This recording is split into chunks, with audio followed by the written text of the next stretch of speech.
Hello, and welcome to the ATPE podcast, brought to you by the Association of Texas Professional Educators and covering the hottest topics on Texas educators' minds today. Hello, and welcome to the ATPE podcast. Welcome to 2026. My name is Kate Johanns, and it's my honor to serve as ATPE's Marketing and Engagement Director. And I am Andrea Hutlock, and I am proud to serve as your Engagement and Learning Specialist. So, Andrea, how is 2026 treating you so far? We are recording this right before the winter storm starts hitting, so could be an interesting weekend. Definitely could be an interesting one. I'm hoping that it's more 2023 vibe rather than 2021, because that was a rough one for myself. But so far, 2026 has been treating me good. I can't complain, and I'm looking forward to a great year with our ATB members and lots of things I'm excited about. Yes, and one of the things I'm particularly excited about this year is I have made a personal commitment to myself to read more. I have gotten into some nasty little doom scrolling habits, I'm not going to lie, and also reels are a little addictive. Now, I put a caveat with this that we highly encourage everyone to always follow ATPE social media and please like and share all of our content. You may do that, then read a book. But I am interested in reading more this year, and I was actually really inspired by something that you posted in the ATPE online community to kick us off, the Bookish Educator Club. Can you tell everyone a little bit about that? Sure. Well, I myself am trying to get back into the habit of reading as well. And so my daughter, a teenager, happens to be part of a bookish girly club. And I said, well, I'm not a girl, I am a woman. And so I was like, maybe I can find another group of bookish educators to help support me in this journey.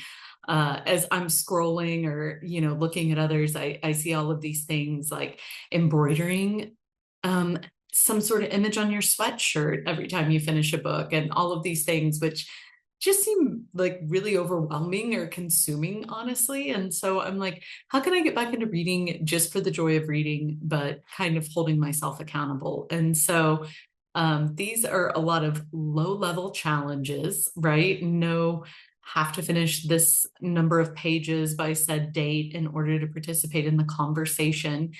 And so we just kicked it off by saying, "Hey, what kind of reader are you now? What do you want to be, and what do you want to read or kick off 2026 with?" And so February, I'll announce another new challenge, but they're all going to be things that are fairly low lift, so that nobody feels like they need to abandon it altogether or like they're not doing enough. Because as educators, I think so many times we get stuck into always reading professionally, and we don't give ourselves that time to really just have the joy of reading personally, because we're always feeling the commitment or the pressure to read the professional articles or periodicals or the book club for school or the professional learning. And so this is just something to spark a little joy.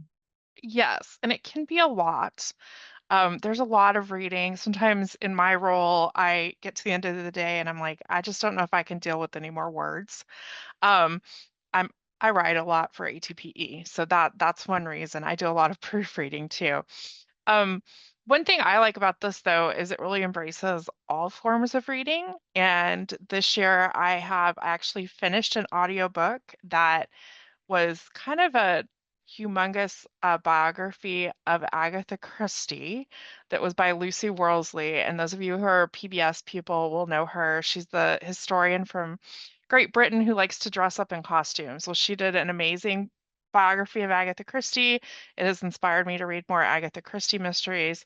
But it was like 22 hours long. So it took me a few years of road trips to get that done. But I've also started lessons in chemistry on audio.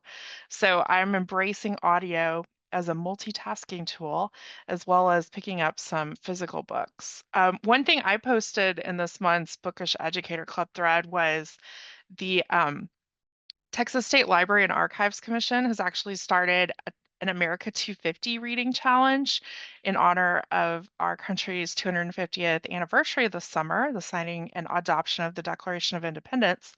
And it's a challenge just to log 2,500 minutes of reading during the year, either reading, state park visits, or service activities.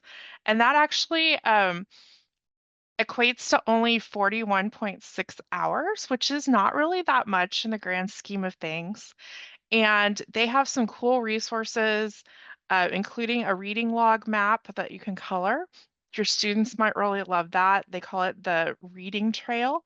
So I encourage you to log into the ATPE online community to check out that link, as well as all of the Bookish Educator Club resources and community that we're developing, which is a great segue into our primary topic for today, which is the ATPE online community.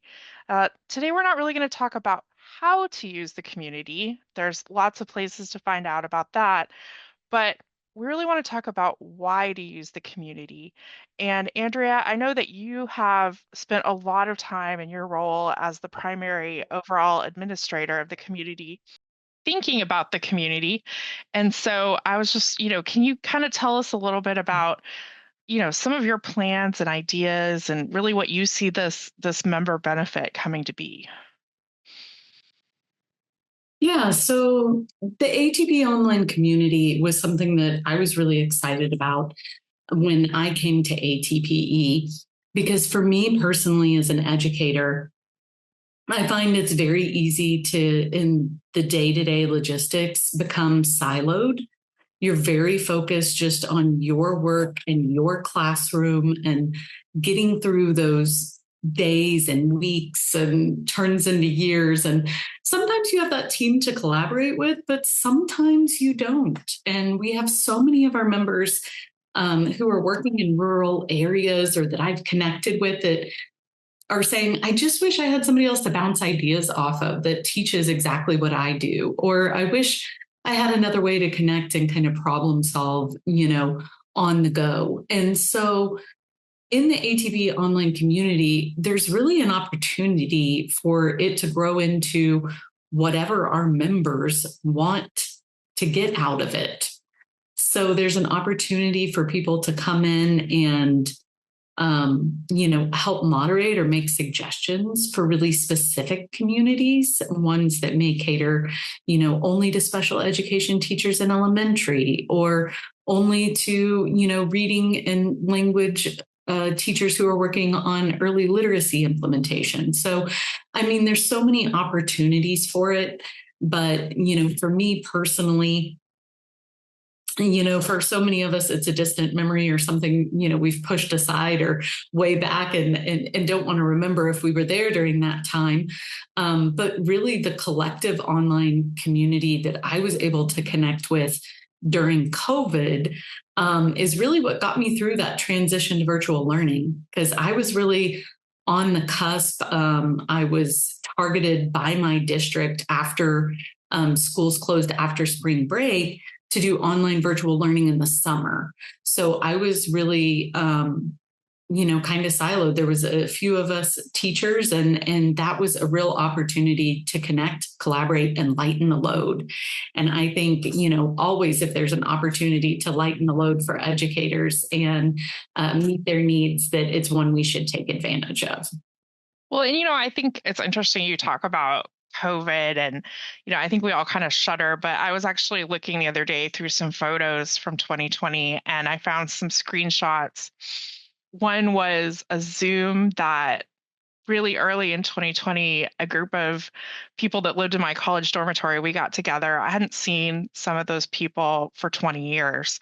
And I feel like at the beginning of the pandemic, before everyone got, really tired of staying home and everything started getting so divisive, there were some really interesting experiments in online community of all types. And I have a great testimonial that you can form really great relationships online and get really, I mean, I actually was serving in a volunteer role during COVID and didn't meet my counterpart in person for 3 years, but we got very close communicating via email, online, and now she's one of my best friends. So honestly, out of an online volunteer opportunity, I ended up making one of my best friends.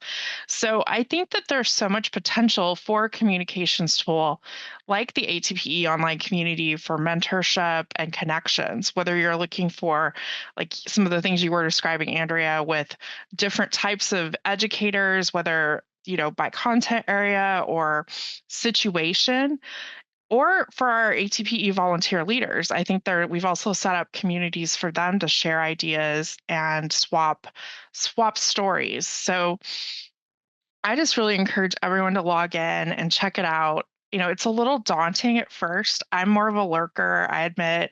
I'm more of a reader. I have to push myself to do posts. But it's really, it's just the rewards are really there when you start doing it. And I've enjoyed some of the just conversations and getting to know people. We have some, just real casual things going on, getting to know each other as humans. And it's kind of fun to do it with people from across the state. I absolutely agree. And I understand that same thing because there's some communities I follow just because I like the knowledge and information provided in them. And I've been looking for years, but I've rarely moved from lurking to posting. And I know as an educator specifically, and especially in this climate, there can be a level of concern about putting myself out there in a forum that other people can kind of view and have access to. And that's one of the things that I love about the ATPE community is it really is our community of educators, our members, in this community, and really isn't outside as kind of a public avenue for everybody to see in the teacher's lounge, right? So it's really a place for me to come and be able to ask those questions if I were an educator and feel a little safer in doing so. Feel like maybe it's not such a public forum as maybe Facebook or some socials or something like that, maybe. So I think that's a little easier. I will say as well, our Gen ATPE community, which is dedicated to educators 30 and under, has an opportunity for members to post anonymously. And I did that because I know, early in your career, whether you're a brand new graduate from a program or an alternative certified educator making the transition from a different professional role into education, you can sometimes feel like, oh my gosh, have I already asked that question? Or have I, am I taxing my mentor? Or maybe this person doesn't align with me philosophically and I want some other advice, or I don't want to be seen as not knowing this thing that I think I should know, right? I'm coming from a place where maybe professionally I had a lot of knowledge and was the subject matter expert. And it can be hard to move into that role and feel like there's so much that you don't know, right? You don't even know what you don't know early in education. Yeah, cannot imagine. I wanted that to be there so people could go in and feel free to post anonymously and get advice because, sometimes we all need it. Well, and I just want everyone, I think ATPE membership in and of itself is a resource for educators in many different ways. We have a lot of different member benefits. And I think certainly, most obviously we are known for our legal resources, professional liability insurance, that sort of thing. That no brainer. That is a great resource for Texas educators who choose to join. But the ATPE online community is just another one of the resources that you have if you're having questions, if you're stuck on something. If you're having a student that you're just not really sure how to reach, come in, ask about it. You can do that. Look for mentor teachers. Those informal mentoring, it's not a formal mentoring relationship, but you've got a great brain trust there. And I just encourage you to look at it, look for resources. It is always tempting to throw your hands up in the air and say, I give up. But ATPE is here for you. And one of the ways that we are here for you is with this community. And we have some exciting things coming up with the community. We are actually launching something pretty exciting that will hopefully make the community even easier to use. Andrea, should we do some drum roll? Like, yeah, I mean, add some sound effect. So it is our ATPE mobile app. Now, I know all of our avid community members are definitely excited about this, because if you've tried to log into your community from your mobile device, it can sometimes be a little clunky. Like, the interface has not been as user-friendly as some other platforms. So I'm super excited. There's some things that the mobile app offers that our online community doesn't offer. And it's not just our community, it's all of the ATP resources in one place, like at your fingertips. So I know sometimes, like, I know for me, I had my laptop, which was my school issued device. And sometimes, for privacy reasons, I wanted to do my personal stuff or ATP stuff on my phone, right? So that I'm not using my school issued device for that kind of stuff. And so to have something that is mobile friendly on the go and, have it so easily accessible is just a huge benefit for our members. Personally, for me, one of the things I'm excited about, obviously, is the community. There is an ability to cross-post among multiple communities or personalized notifications in different communities, which I just think is an asset. And then one of my other favorite things is that our brand new ATP lookbook is there, which I think is like the most underutilized resource that we have. Like, I think everybody should be sharing that lookbook with other people to understand what ATP is all about and how we differ from other educator associations out there. So I know that you also have logged in and been using the mobile app, Kate. What would you say is one of your favorite features or pieces of advice you'd give our mobile users? I'm looking at my phone right now, and I'm going to say, well, my favorite feature are the notifications, because I will tell you, like, one thing that is nice about, I love the email notifications that the community sends out. Like, that's very helpful to me, and I read through those. But the mobile notifications, again, I admitted this earlier, I'm never far from my phone. And now I get a notification. Now, you can control what notifications you receive, so don't be worried about that. But I get notifications now from ATPE just like I do from any other app. So that is really cool. So I know instantly when people are posting and I can respond. I'm also very excited that we actually have, when you log in, there is the ability to access the mobile version of Judy, ATPE's new AI assistant, which has, for members, unlimited use. You can ask Judy as many questions as you like about your membership, about the TEKS, about stuff on Teach the Vote. It is right at your fingertips. So that is pretty cool.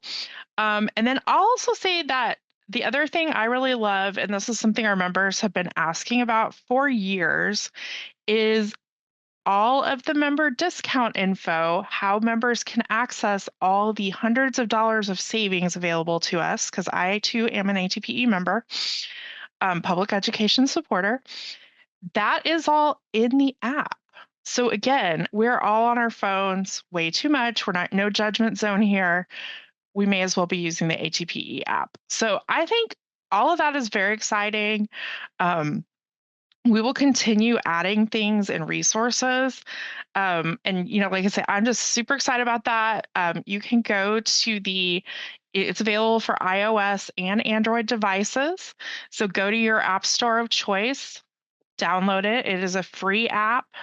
You will need to log in to the ATPE online community in order to use it. So I recommend logging in for the first time on the website, just to kind of get your feet wet with the community. But then it's your same ATPE website login that you use for the website. So very easy, one password. You don't have to remember multiple passwords. but pretty darn cool. And those of you who join us for the ATPE Summit, which should be everyone, this actually is going to be our ATPE Summit app as well. It is going to be embedded within the ATPE mobile app. So you won't have two separate apps for that either. And we'll have lots more information about how all that works once we get closer to the summit. But just a little teaser about that. This is something our members have been asking for years. So I'm very excited to bring it to you as a new member benefit. Yeah, I can especially see like our volunteer leaders, and sharing this with others who are not familiar with ATPE, just to kind of show them everything in one place. Like it's a real easy reminder to pull out and say, hey, here's opportunities between the community events, the ATPE news, the Teach the Vote, the podcast, the AI tool, even how to contact member legal services, those discounts access, and our professional learning portal. So, there's just all of these things, including Advocacy Central, which allows you to send messages at your fingertips to your legislators and representatives on issues. And this also allows us in real time, once we get into the legislative session, to send out alerts. Now, I know what you're thinking. You're like, oh my goodness, like I'm going to be inundated with alerts from ATPE all day. So I want to reassure you that, those alerts are going to be saved for those things that are most important, so that we make sure that you're not missing those important messages when it really matters. But we promise not to overuse it, because I know everybody probably receives way more notifications than they need or want right now. And so I'm going to be coming out with a bunch of tutorials, and I'll be available in the community to answer questions as well. And I know Kate will. But I'm really excited about the possibilities with this app to bring everyone together. For sure. And just think of this as ATPE at your fingertips. And again, a lot of your ability to interact with ATPE through the app, it's all at your control. You can turn off notifications if you don't want to. But again, I would not recommend that. We do promise not to inundate you with alerts. And certainly, that our governmental relations team, they call on you when it is going to be most effective. So yeah, this is an exciting time for ATPE. We have some other exciting, I'm overusing the word exciting, but we have some other cool things coming up this spring that will roll out. And, just keep on, stay warm, no matter what the Texas weather brings us. It'll probably be 80 degrees by the time that we release this podcast. But again, I just want to thank all of our listeners for joining us, and I encourage you to join us over in the ATPE online community. Thank you so much. Have a great day, and we'll hear you, or we'll see you. What should we say? We need a good sign off, Andrea. We'll come up with one. I know. We don't have a good sign off. We'll take listener suggestions. Please submit them through the ATPE online community. Have a great day, everybody. Yes. Thanks for listening to the ATPE podcast. For more information about becoming part of Texas's largest community of educators, please visit atpe.org.